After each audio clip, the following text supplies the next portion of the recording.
എയിംസിനായി സംസ്ഥാന സർക്കാർ നടപടി പൂർത്തിയാക്കിയിട്ടില്ലെന്ന് കേന്ദ്രമന്ത്രി ജോർജ് കുര്യൻ. ചരിത്രത്തിൽ ആദ്യമായാണ് സംസ്ഥാന സർക്കാർ തലസ്ഥാനത്തിന്റെ പേര് എയിംസിനായി നൽകാതെയിരിക്കുന്നത്. പല അവസരങ്ങളും കേരളം കളഞ്ഞു. കേരളത്തിന്റെ സമഗ്ര വികസനത്തിന് വേണ്ടിയുള്ള ബജറ്റാണിതെന്നും ജോർജ് കുര്യൻ പറഞ്ഞു.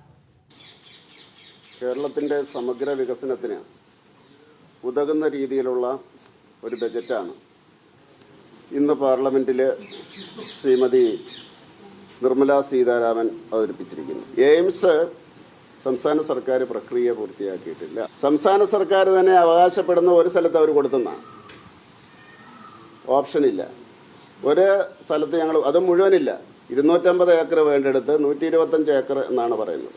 കേരളം മാത്രമാണ് തലസ്ഥാന ജില്ലയോ നഗരമോ ഉൾപ്പെടുത്താതെ എയിംസിൻ്റെ റെക്കമെൻഡേഷൻ കൊടുത്തിരിക്കുന്നത്.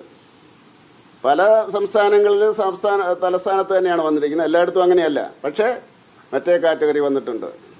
എങ്ങനെയാണ്? മലയോരത്ത് വന്നിട്ടുണ്ട്, കടൽ തീരത്ത് വന്നിട്ടുണ്ട്, മധ്യഭാഗത്ത് വന്നിട്ടുണ്ട്, ഒരറ്റത്ത് വന്നിട്ടുണ്ട്, അപ്പുറത്ത് വന്നിട്ടുണ്ട്. ഇതിലെല്ലാം ഓപ്ഷനുണ്ടല്ലോ. അപ്പോൾ സംസ്ഥാന സർക്കാർ ആ പ്രക്രിയ പൂർത്തിയാക്കണം.